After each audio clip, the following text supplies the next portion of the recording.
Et on se retrouve donc pour cette revue de presse de l'économie.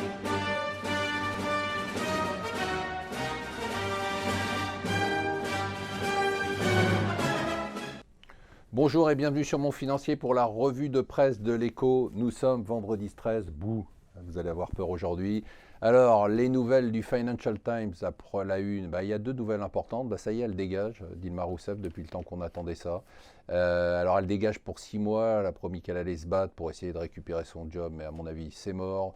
Le type qui lui succède est donc son vice-président, qui est aussi sous enquête pour corruption, mais qui est plus pro-marché. Les marchés qui avaient applaudi avant ont marqué une pause maintenant. Ils attendent de voir ce qui va se passer. L'autre événement du jour, c'était la rencontre au sommet entre Trump et Paul Ryan, le patron des Républicains à l'Assemblée américaine, et l'homme puissant des républicains, de l'establishment républicain. Il semblerait qu'il y ait un début d'entente. Paul Ryan n'a pour l'instant pas dit qu'il soutenait la candidature de Trump, mais il a dit qu'il fallait faire tout pour battre Hillary Clinton, comprendra qui voudra.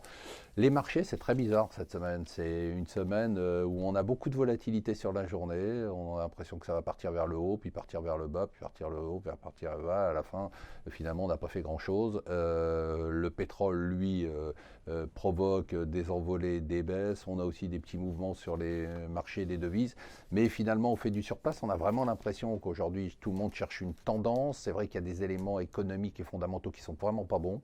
Les résultats des entreprises, la croissance économique, les chiffres économiques américains et même dans le reste du monde. Et puis de l'autre côté, bien évidemment, on a toujours ce robinet de liquidité qui continue à couler, d'autant plus qu'hier, la Banque d'Angleterre dit finalement la situation vraiment elle n'est pas très bonne. Non seulement le patron de la Banque d'Angleterre dit s'il y a le Brexit, ça sera la cata, mais dès maintenant, la possibilité d'un Brexit a un impact sur l'économie et donc ça va moins bien et donc il n'y aura pas de hausse des taux.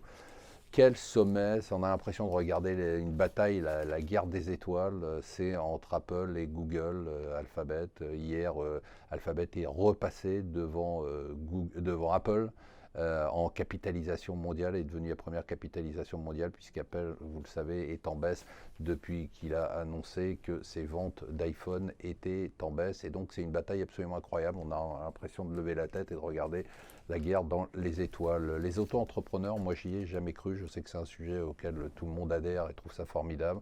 Moi je pense que c'est simplement une solution pour certains patrons de créer de la précarité et on s'aperçoit que les chiffres de l'INSEE sont terribles.